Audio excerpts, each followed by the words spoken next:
উচ্চ মাধ্যমিকের ABTA test পেপারের পলিটিক্যাল সায়েন্স বা রাষ্ট্রবিজ্ঞানের 4 নম্বর সেট পেজ নম্বর এসি 114তে যে এমসিকিউ যে এসএকিউ রয়েছে আজ উত্তর সহ নিখুঁত নির্ভুল সমাধান তোমাদের সামনে তুলে ধরবো এবং ভিডিওটা সকলেই যদি সম্পূর্ণ দেখো তাহলে বুঝতে পারবে ভিডিওর মধ্যে তোমাদের জন্য একটা ফ্রি পিডিএফ এর পাসওয়ার্ড বলে দেবো যেটা থাকবে সম্পূর্ণ ছোট হাতের এবং সেটার দ্বারা এই ভিডিওর ডেসক্রিপশনে দেওয়া আছে ফ্রি পিডিএফ ডাউনলোডের লিঙ্ক, সেখানে ক্লিক করলে যখনই পাসওয়ার্ডটি চাইবে সেখানে বসিয়ে দিলে তোমরা এই নোটসটি ফ্রি পিডিএফ আকারে ডাউনলোড করে নিতে পারবে এবং ফার্স্ট কমেন্টে তোমাদের জন্য অনেক উত্তর সহ ফ্রি পিডিএফ এনেছি, তার লিঙ্ক দিয়ে রাখলাম রাষ্ট্রবিজ্ঞানের, সেগুলো দেখতে ভুলো না এবং আগামী দিনগুলোতে আমাদের চ্যানেলের মাধ্যমে রাষ্ট্রবিজ্ঞান নয় সকল বিষয়ের গুরুত্বপূর্ণ প্রশ্ন উত্তর, সেটা ছোট প্রশ্ন হোক বড় প্রশ্ন হোক, উত্তর সহ ফ্রি পিডিএফ পেয়ে যাওয়ার জন্য যদি চ্যানেলটিকে এখনো সাবস্ক্রাইব না করা হয়ে থাকে তোমাদের কাছে অবশ্যই অনুরোধ রইল চ্যানেলটিকে সাবস্ক্রাইব করে দিয়ে পাশে থাকা বেল আইকনটিকে ক্লিক করে দেওয়ার জন্য যাতে আগামী দিনে কোনো রকমের ভিডিও এবং আপডেটস তোমাদের মিস না হয়। তো চলো শুরু করা যাক আজকে ভিডিওটি। রাষ্ট্রবিজ্ঞানের 4 নম্বর সেট পেজ নম্বর এসি 114তে প্রথমে যে এমসিকিউগুলো আছে দেখে নাও। প্রথম, মার্শাল পরিকল্পনা কার্যকরী হয়, উত্তরে যাবে অপশন নাম্বার বি 1947 খ্রিস্টাব্দে। দুয়ের প্রশ্ন, ঠান্ডা লড়াই বা কোল্ড ওয়ার শব্দটি প্রথম ব্যবহার করেন, উত্তরে যাবে option number A Bernard Baruch. 3 নম্বরের প্রশ্ন, ন্যাটো NATO গঠিত হয়, উত্তরে যাবে অপশন নাম্বার ডি 1949 সালের 4 এপ্রিল। নেক্সট, সার্কের সদর দপ্তর কোথায় অবস্থিত, উত্তরে যাবে অপশন নাম্বার সি কাঠমান্ডুতে। নেক্সট 5-এর প্রশ্ন, ভারত পাকিস্তান সিমলা চুক্তি স্বাক্ষরিত হয়, উত্তরে যাবে অপশন নাম্বার এ 1972 খ্রিস্টাব্দে। 6-এর প্রশ্ন, the limits of foreign policy গ্রন্থের লেখক হলেন, উত্তরে যাবে option number B Charles Burton Marshall. 7-এর প্রশ্ন, সম্মিলিত জাতিপুঞ্জ UNO প্রতিষ্ঠিত হয়, উত্তরে যাবে অপশন নাম্বার বি 1945 খ্রিস্টাব্দের 24 অক্টোবর। 8-এর প্রশ্ন, জাতিপুঞ্জের সনদে কতগুলি অধ্যায় আছে, উত্তরে যাবে অপশন নাম্বার ডি 19টি। 9-এর প্রশ্ন, নিরাপত্তা পরিষদের অস্থায়ী সদস্য সংখ্যা হলে, উত্তরে যাবে অপশন নাম্বার বি 10। 10-এর প্রশ্ন, ওয়াশিংটন ঘোষণা স্বাক্ষরিত হয়, উত্তরে যাবে অপশন নাম্বার বি 1942 খ্রিস্টাব্দে। 11-এর প্রশ্ন, কেন্দ্রীয় মন্ত্রিসভা দায়িত্বশীল থাকে ড্যাশ এর কাছে, উত্তরে যাবে অপশন নাম্বার বি লোকসভার কাছে। নেক্সট প্রশ্ন 12, ভারতের প্রথম উপরাষ্ট্রপতি ছিলেন, উত্তরে যাবে option number B doctor Sarvepalli Radhakrishnan. 13-র প্রশ্ন, ভারতের পার্লামেন্টের যৌথ অধিবেশনে সভাপতিত্ব করেন, উত্তরে যাবে অপশন নাম্বার ডি লোকসভার স্পিকার। 14-র প্রশ্ন, অর্থ বিল বা মানি বিল প্রথম উত্থাপিত হয়, উত্তরে যাবে অপশন নাম্বার এ লোকসভায়। 15-র প্রশ্ন, ভারতের হাইকোর্টের বিচারপতিদের অবসর গ্রহণের বয়স হলে, উত্তরে যাবে অপশন নাম্বার এ 62 বছর। 16-র প্রশ্ন, সুপ্রিম কোর্টের আছে, উত্তরে যাবে অপশন নাম্বার ডি মূল, আপিল, পরামর্শদান ও লেখজারির এলাকা। 17-র প্রশ্ন, কোন ধারা বলে হাইকোর্ট মৌলিক অধিকার রক্ষায় লেখ জারি করে, উত্তরে যাবে অপশন নাম্বার সি 226 নং ধারায়, অপশন নাম্বার সি। 18-র প্রশ্ন, বিচার বিভাগীয় পর্যালোচনার অধিকার আছে, উত্তরে যাবে অপশন নাম্বার বি সুপ্রিম কোর্টের। নেক্সট প্রশ্ন হচ্ছে 19, ক্রেতা সুরক্ষা আইন তৈরি হয়, উত্তরে যাবে অপশন নাম্বার বি 1986 খ্রিস্টাব্দে। নেক্সট, লোক আদালত প্রতিষ্ঠিত হয়েছিল। এখানে 4টে যে অপশান দেওয়া রয়েছে প্রশ্নটা ইনকমপ্লিট রয়েছে, কারণ এখানে প্রশ্নটা দেওয়া উচিত ছিল লোক আদালত প্রথম প্রতিষ্ঠিত হয়েছিল, সেক্ষেত্রে উত্তর হতো 1982 খ্রিস্টাব্দ, কিন্তু এইখানে কোন অপশান কারেক্ট সেটা কিন্তু দেওয়া পসিবল না, কারণ লোক আদালত কিন্তু প্রত্যেকটা রাজ্যে একটি করে থাকে, এখানে কোনো রাজ্যের নামও দেওয়া নেই বা প্রথম কথাটাও দেওয়া নেই, তাই এই প্রশ্নটি ইনকমপ্লিট থাকার দরুন আমি কিন্তু ছেড়ে দিচ্ছি। 21-এর প্রশ্ন, তফসিলি জাতি, তফসিলি উপজাতি ও মহিলাদের জন্য 73 নং সংবিধানের সংশোধনের মাধ্যমে আসন সংরক্ষণের ব্যবস্থা করা হয়েছে, উত্তরে যাবে অপশন নাম্বার এ 1992 খ্রিস্টাব্দে। 22-এর প্রশ্ন, প্রতিটি গ্রাম পঞ্চায়েতের সাধারণ মেয়াদ, উত্তরে যাবে অপশন নাম্বার এ 5 বছর।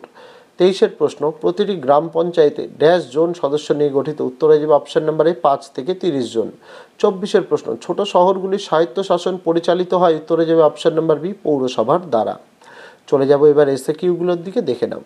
প্রথম, ট্রুম্যান নীতি কাকে বলে, উত্তর মার্কিন রাষ্ট্রপতি হ্যারি ট্রুম্যান 1947 খ্রিস্টাব্দের 12 মার্চ মার্কিন কংগ্রেসের এক বক্তৃতায় তুরস্ক ও গ্রিস সহ বিশ্বের যে কোনো দেশকে সোভিয়েত আগ্রাসনের বিরুদ্ধে যে সামরিক ও আর্থিক সাহায্য দানের প্রতিশ্রুতি দিয়েছিলই তা ট্রুম্যান নীতি নামে পরিচিত।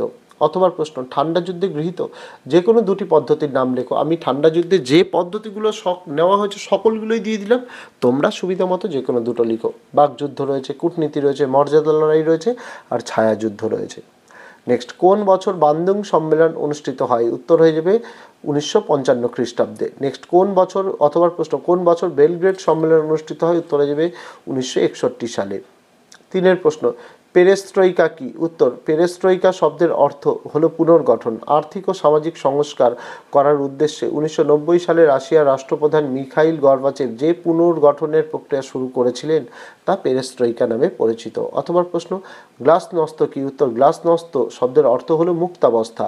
1990 সালে সোভিয়েত নেতা মিখাইল গর্বাচেভ, আর তোমাদের এই ভিডিওর ফ্রি পিডিএফ এর পাসওয়ার্ড হয়ে যাবে টাইপ, TYPE, সম্পূর্ণ স্মল লেটারে। মানবাধিকার ও সাংস্কৃতিক ক্ষেত্রে ব্যক্তি স্বাধীনতা ও মতামত প্রকাশের স্বাধীনতাকে স্বীকৃত দেওয়ার জন্য যে মুক্ত ব্যবস্থা গ্রহণ করেছিল তাই গ্লাসনস্ত নামে পরিচিত। নেক্সট, সাফটা পূর্ণরূপ কি? উত্তর, south Asian preferential trade agreement. Next, সাফটা SAFTA পূর্ণরূপ? উত্তর, south Asian free trade Asia. Next, Shimla চুক্তি কবে এবং কেন সম্পাদিত হয়েছিল? উত্তর, সিমলা চুক্তি 1972 খ্রিস্টাব্দে কাশ্মীর সমস্যা সমাধানের জন্য ভারত ও পাকিস্তানের মধ্যে স্বাক্ষরিত হয়। নেক্সট, এক মেরুকেন্দ্রিক রাজনীতি বলতে কি বোঝো? উত্তর, ঠান্ডা যুদ্ধ পরবর্তী বিশ্বের ক্ষমতা এবং শাসন কাঠামো দ্বিমেরুকরণের অবসান ঘটায় এবং বিশ্ব রাজনীতিতে এক মেরু বিশিষ্ট কাঠামো দেখা যায়। এটি এক মেরুকেন্দ্রিক রাজনীতি নামে পরিচিত। এর উদাহরণ হচ্ছে মার্কিন যুক্তরাষ্ট্র। অথবা প্রশ্ন, সার্ক গঠনের প্রস্তাব প্রথম কে দিয়েছিলেন? উত্তর হয়ে যাবে বাংলাদেশের প্রাক্তন রাষ্ট্রপতি জিয়াউর রহমান। সাতের প্রশ্ন, ভেটো ক্ষমতা বলতে কি বোঝো? উত্তর, সম্মিলিত জাতিপুঞ্জের নিরাপত্তা পরিষদের 5টি স্থায়ী সদস্য একটি বিশেষ ক্ষমতা ভোগ করে থাকে। এই ক্ষমতা বলে কোনো স্থায়ী সদস্য রাষ্ট্র যে কোনো প্রস্তাবে অসম্মতি জানালে সেই প্রস্তাব বাতিল হয়ে যায়। স্থায়ী সদস্য রাষ্ট্রগুলোর এই বিশেষ ক্ষমতাকে ভেটো ক্ষমতা বলা হয়। নেক্সট, সম্মিলিত জাতিপুঞ্জের সনদের প্রথম নীতিটি উল্লেখ করো। উত্তর হয়ে যাবে বিশ্ব শান্তি প্রতিষ্ঠা করা। নেক্সট, ইউনেস্কো এর পূর্ণরূপ কি? উত্তর, United Nations Educational, Scientific and Cultural Organization. Next, সম্মিলিত জাতিপুঞ্জের যৌথ নিরাপত্তা নীতি কি? উত্তর, বিশ্বের শান্তি ও নিরাপত্তা রক্ষার প্রয়োজনে যৌথ নিরাপত্তা নীতি প্রয়োগ করা যাবে। যৌথ নিরাপত্তা ব্যবস্থার লক্ষ্য হল বৃহত্তর বিপর্যয় এড়ানোর জন্য সম্ভাব্য আক্রমণকারীকে যৌথভাবে প্রতিরোধ করা। নেক্সট, ব্রিক্স কি? উত্তর হলো, ব্রিক্স হলো 5টি রাষ্ট্রের একটি সংগঠন। রাষ্ট্রগুলি হলো ব্রাজিল, রাশিয়া, ভারত, চীন এবং দক্ষিণ আফ্রিকা। নেক্সট, কাকে ক্যাবিনেটের তোড়ানের ভিত্তিপ্রস্তর বলা হয়? উত্তর, প্রধানমন্ত্রীকে। অথবা প্রশ্ন, রাষ্ট্রপতি তার পদত্যাগপত্র কার কাছে পেশ করেন? উত্তর হয়ে যাবে ভারতের উপরাষ্ট্রপতির কাছে।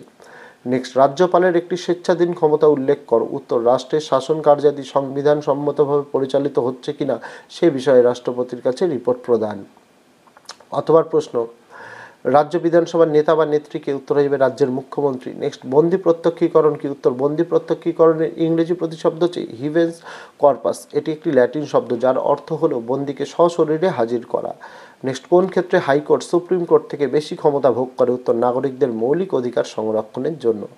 অথবা প্রশ্ন, পরমাদেশ কথাটির অর্থ কি? উত্তর, পরমাদেশ বা ম্যান্ডামাস কথার অর্থ হলো আমরা আদেশ দিচ্ছি বা উই অর্ডার।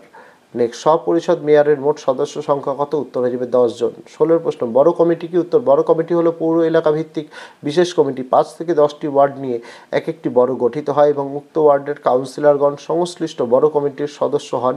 বর্তমানে কলকাতা পৌর নিগমের 15টি বড় কমিটি রয়েছে। অথবা প্রশ্ন, পঞ্চায়েত সমিতির 2টি স্থায়ী কমিটির নাম উল্লেখ করো। উত্তর, পঞ্চায়েত সমিতির স্থায়ী সমিতিগুলোর মধ্যে উল্লেখযোগ্য 2টি স্থায়ী সমিতি হলো, প্রথম কৃষি, সেচ ও সমবায় স্থায়ী সমিতি, আর দ্বিতীয় বন ও ভূমি সংস্কার স্থায়ী সমিতি। তো এই ছিল তোমাদের রাষ্ট্রবিজ্ঞানের পেজ নম্বর AC 114 সেট 4-এ যে সকল MCQ ছিল নিখুঁত নির্ভুল তোমাদের বলে দিলাম। ডেসক্রিপশনে দেওয়া আছে ফ্রি PDF ডাউনলোডের লিঙ্ক, সেখানে ক্লিক করলে পাসওয়ার্ড চাইবে। পাসওয়ার্ডটি ভিডিওর মধ্যে বলেও দিয়েছি, দেখিয়েও দিয়েছি। সেখানে পাসওয়ার্ডটি সম্পূর্ণ ছোট হাতের বসিয়ে দিলেই তোমরা এই ফ্রি PDFটি ডাউনলোড করে নিতে পারবে। পাশাপাশি এই ভিডিওর ফার্স্ট কমেন্টে বড় প্রশ্ন, ছোট প্রশ্ন, উত্তর সহজে ফ্রি PDF এনেছি, তার লিঙ্কটা দিয়ে রাখলাম, সেটা দেখতে কিন্তু ভুলো না। তো দেখা হচ্ছে তোমাদের সঙ্গে আগামী দিন অন্য কোনো বিষয়ে, অন্য কোনো ভিডিও নিয়ে। ততদিন সকলে ভালো থেকো, সুস্থ থেকো।